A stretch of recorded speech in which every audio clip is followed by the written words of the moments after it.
శ్రీమాత్రే నమః. మీ తేరాల సుబ్రహ్మణ్య శాస్త్రి శ్రీ రాజశ్యామల సహిత దశమహావిద్య స్వర్ణదేవాలయ నిర్మాణ మహాసంకల్ప యాగశాల నుండి ముఖ్యంగా ఈరోజు ఆర్థిక సమస్యలతో సతమతమవుతున్నటువంటి వాళ్ళు ఎందరో ఫోన్ చేస్తూ ఉన్నారు. వారందరూ కూడా ఆర్థిక సమస్యల్లో నుంచి బయటకు రావడానికి ఇప్పుడు మనం లోకక్షేమార్థం సంకల్పం చేసినటువంటి రుద్ర సహిత సహస్ర చండీ యాగం మహోత్తరమైనటువంటి ఒక సంకల్పం 108 రోజుల పాటు ప్రత్యేకమైనటువంటి ఒక సంకల్పాలతో ప్రతి ఒక్కళ్ళ పేరుతో ఏ రోజుకి ఆ రోజు బ్యాచ్లు స్టార్ట్ అవుతున్నాయి. వాళ్ళ పేరుతో గోత్రనామార్చన సంకల్పాలు మూలమంత్ర అనుష్ఠానాలు ప్రారంభం చేసి ఎవరికి వాళ్ళకి ఆ యొక్క సహస్ర చండీ యాగం సంబంధించినటువంటి ఒక అనుష్ఠానం కొంతైనా జరగాలనే ఉద్దేశంతో ఈ కార్యక్రమాన్ని చేస్తూ ఉన్నాం. ఇందుకు గాను 21,116 రూపాయలని మనం దక్షిణ తాంబూలంగా ఏర్పాటు చేసి పూజా ద్రవ్యాల నిమిత్తంగా గురుదక్షిణ లేకపోతే దేవాలయ నిర్మాణానికి విరాళం కాదది. మీరు సక్సెస్ అవ్వడం కోసం ఈ సంకల్పాలు చెప్తూ ఉన్నాం. ముఖ్యంగా ఆర్థిక సమస్యలతో సతమతమవుతున్నటువంటి వాళ్ళందరూ కూడా పదే ఫోన్లు చేస్తూ ఉన్నారు. వీటికి కారణం ఏంటంటే దశమహావిద్యలలో బగలాముఖి అమ్మవారిది 11 లక్షల పసుపు కొమ్ములతో ప్రత్యేకంగా యాగ కార్యక్రమాన్ని మనం సంకల్పం చేశాం. ఈ కార్యక్రమంలో పాల్గొనడం ద్వారా బగలాముఖి అమ్మవారికి సంబంధించినటువంటి ఒక పూజ చేయడం ద్వారా ఎలాంటి ఫలితాలు మనకు వస్తాయా అంటే ముఖ్యంగా ఆర్థికపరమైనటువంటి అంశాలకు కారణం అంగారకుడు. ఆ అంగారకుడు భూమి పుత్రుడు, భూకారకుడు. అందుకే భూ సంబంధమైన రియల్ ఎస్టేట్ వ్యాపారం చేసేటువంటి వాళ్ళు, ఇతరత్ర ఎలాంటి వ్యాపారాలు చేసేటువంటి వాళ్ళు, ఆర్థిక సంబంధాలతో ఫైనాన్స్ వ్యాపారం చేసేటువంటి వాళ్ళు, వడ్డీ వ్యాపారం చేసేటువంటి వాళ్ళు నేను చెప్తున్నటువంటిది. అట్లనే బంగారము ఇతరత్ర మనము ఎంత తెచ్చుకొని ఇంట్లో పెట్టుకున్నప్పటికీ కూడా కష్టపడి ఆ బంగారం నిలవకుండా తాకట్టులోకి వెళ్ళటము, ఆ తాకట్టులో ఉన్నదాన్ని విడిపించుకోలేకపోవటము.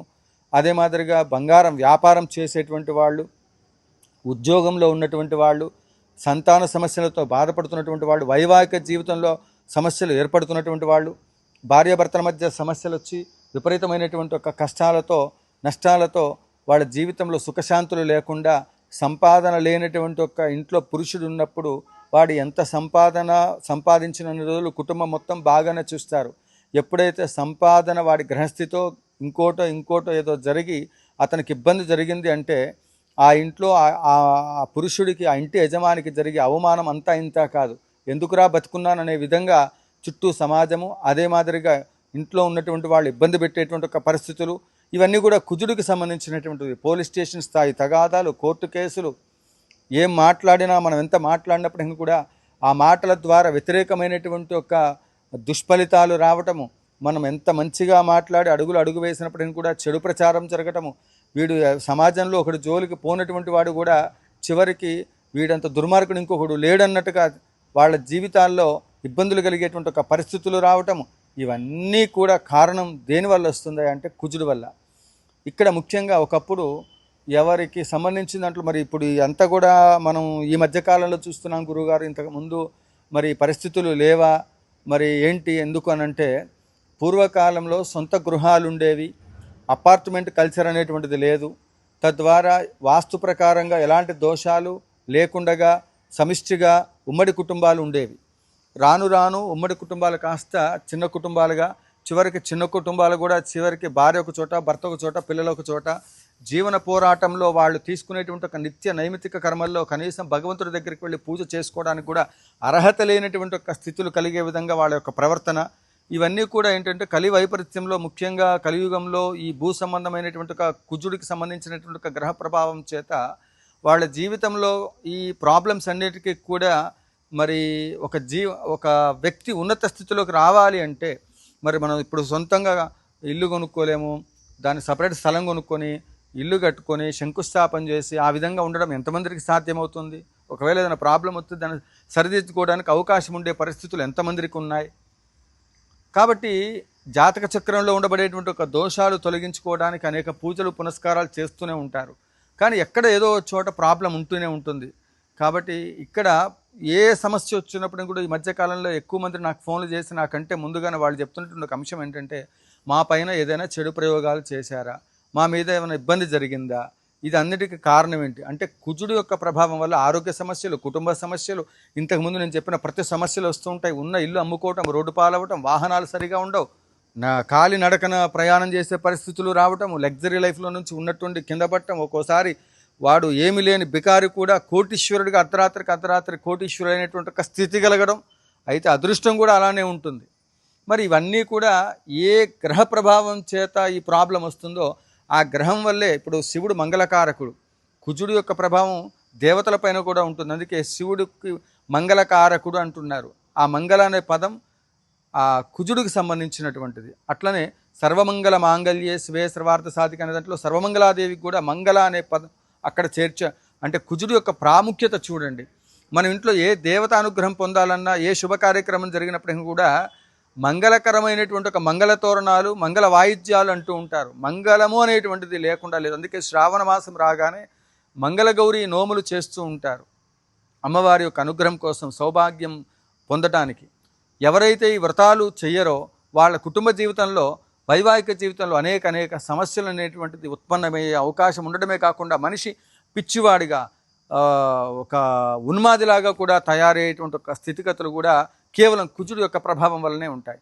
మరి అలాంటప్పుడు ఇలాంటి నేను చెప్పినటువంటి ఒక ఫలితాలు ఏవైతే ఉన్నాయో ఆ దోషాలన్నింటినీ కూడా నివారణ చేయడానికి ఈ యొక్క సర్వమంగళకరమైనటువంటి ఒక సహస్ర రుద్ర సహిత సహస్ర చండీ యాగంలో ఇక్కడ సంకల్పం చెప్పి ఏ రోజుకి ఆ రోజు 108 రోజుల పాటు సంకల్పం చెప్పి చేస్తున్నటువంటి దాంట్లో బగలాముఖి అమ్మవారి సాధన చేయటం ద్వారా, రాజశ్యామల అమ్మవారి సహితంగా ఈ కార్యక్రమాలు చేయటం ద్వారా యాగానికి రక్ష. బగలాముఖి యొక్క అమ్మవారి యొక్క వైభవం ఏమిటి అంటే ఇదంతా ఈ దోషాలన్నిటినీ కూడా ముందు స్తంభన చేస్తుంది. అంటే వైద్యులు ఆపరేషన్ చేయాలంటే ఎనస్థీషియా మత్తిచ్చి ఎంత డోస్ ఇవ్వాలో అంత ఇచ్చి ఆపరేషన్ చేసిన తర్వాత ఆపరేషన్ పెయిన్ తెలియకుండా ఉండడానికి మళ్ళీ చేసిన తర్వాత కూడా పెయిన్ కిల్లర్స్ ఇస్తూ పేషెంట్ మళ్ళీ యథాస్థితికి వచ్చేంత వరకు వాళ్ళు ఏ విధంగా అయితే ఆ ఔషధాలను వాడుతూ ఉంటారో బగలాముఖి అమ్మవారి సాధన కూడా అలానే.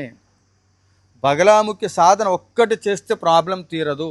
బగలాముఖి అమ్మవారి సాధన చేస్తూ మిగతా దేవతల యొక్క సాధన చేస్తే, ఏది చేస్తే ఆ జాతకుడికి, ఇప్పుడు నేను శాస్త్రచండీ యాగం పెడుతున్నానండి, మీరు అందరూ కలిసి రండి, అందరు కలిపి ఒకే రోజు చేస్తాను, ఈ దోషాలన్నీ పోతాయంటే అవివేకం, అజ్ఞానం, అంతకు మించి ఇంకోటి లేదు. ఇంకోసారి యాగానికి రమ్మంటే పోవే బాబు, ఇంతకుముందు ఎన్నో యాగాలు చేసాం, కూర్చొని నడువులు పోతున్నాయి, మా వల్ల కాదు, కావాలంటే ఎంతో పప్పు ఉప్పు బియ్యం ఇచ్చేస్తా అంతటితోటి ఫినిష్ అయిపోతుంది అనుకునేటువంటి పరిస్థితి వస్తుంది. అలా కాదు, చేసే విధి విధానాలు మంత్రపూర్వకంగా మనం ఏం చేయాలి, ఆలోచన మంత్రం అనేటువంటిది వ్యూహాత్మకంగా వాడే శక్తి. బగలాముఖి ఆరాధన కూడా ఎలా చేయాలంటే కూడా మంత్రసిద్ధి, బగలాముఖి మంత్రసిద్ధి కలగాలంటే ఒకదానికి సంబంధం. బగలాముఖి అమ్మవారి యొక్క అనుగ్రహం రావాలి అన్నా, మంత్రసిద్ధి చేకూరాలన్నా రాజశ్యామల అమ్మవారి యొక్క అనుగ్రహం రావాలి. 3,00,00,000 మంది దేవతల అనుగ్రహం రావాలంటే కూడా రాజశ్యామల అమ్మవారిని చేశాకే ఇది ఇంకా మిగతాది చేయాలి. రాజశ్యామల చెయ్యకుండా ఏది చేసినా కూడా నిష్ప్రయోజనము. ఇది నా జీవితంలో నేను చెప్తున్న సత్యము. ఆ విధంగా చెప్పిన పద్ధతులు ఆచరించినటువంటి వాళ్ళు కోట్లు సంపాదించారు. ఈ రోజున స్వర్ణాలయ నిర్మాణానికి మేము సైతం నాతో పాటు ముందుకు వస్తూ ఉన్నారు. మరి ఆ విధంగా మీరు కూడా ముందుకు రావాలి అంటే, మీ జీవితాల్లో కూడా అద్భుతాలు జరగాలంటే, ఇక్కడ నిర్మాణం జరుగుతున్నటువంటి రాజశ్యామల సహిత దశమహావిద్యా స్వర్ణ దేవాలయ నిర్మాణంలో 1 కేజీ బంగారం మీరు ఇవ్వాలంటే, మీరు ఆ స్థితికి రావాలి అంటే ఈ 21,116 రూపాయలకి సంబంధించి 5 సంవత్సరాలు మీ పేరుతో గోత్రనామార్చన ఈరోజు నేను పూజ చేస్తున్నా, ఇప్పటికిప్పుడేదో మెరాకిల్ జరుగుతుందని నేను చెప్పట్లా. కర్మను తొలగించుకునే ప్రయత్నం. కొంతమందికి పూజ మొదలుపెట్టాక 2 రోజులకే రిజల్ట్ వచ్చింది, వారం రోజులకే వచ్చింది. నేను ఇప్పటికిప్పుడే వేగంగా రిజల్ట్స్ వస్తాయని చెప్పి చేస్తే వ్యాపారం అవుతుంది. ఋషులు అందుకే శ్రీకృష్ణ పరమాత్మ చెప్పినట్లు కర్మ చేయుటకు అధికారం కలదు, కానీ కర్మ యొక్క ఫలితాన్ని మనం ఆశించి చేయకూడదు. కానీ మన కామ్యాలు అలా ఉన్నాయి, తీవ్రంగా ఉన్నాయి ఈ ప్రాబ్లమ్స్. అవి తీరటానికే ఏం చెయ్యాలో, ఏ సాంప్రదాయ ప్రకారంగా కంచి కామకోటి పీఠ సాంప్రదాయ ప్రకారంగా ఇన్ని రోజులు ఇన్ని యాగాలు చేశామో జగద్గురువుల యొక్క ఆశీస్సులతో ఈ కార్యక్రమాలన్నీ కూడా జరుగుతూ ఉన్నాయి. మీరు కూడా భాగస్వాములై ఈ మహోత్తరమైన కార్యక్రమాలలో చేయి కలుపుదాం, స్వర్ణాలయం నిర్మిద్దాం, రాబోయే తరాలకు ఆధ్యాత్మికమైనటువంటి ఒక సౌభాగ్యాన్ని అందిద్దాం. జయ జయ శంకర, హర హర శంకర, కాంచీ శంకర, కామకోటి శంకర.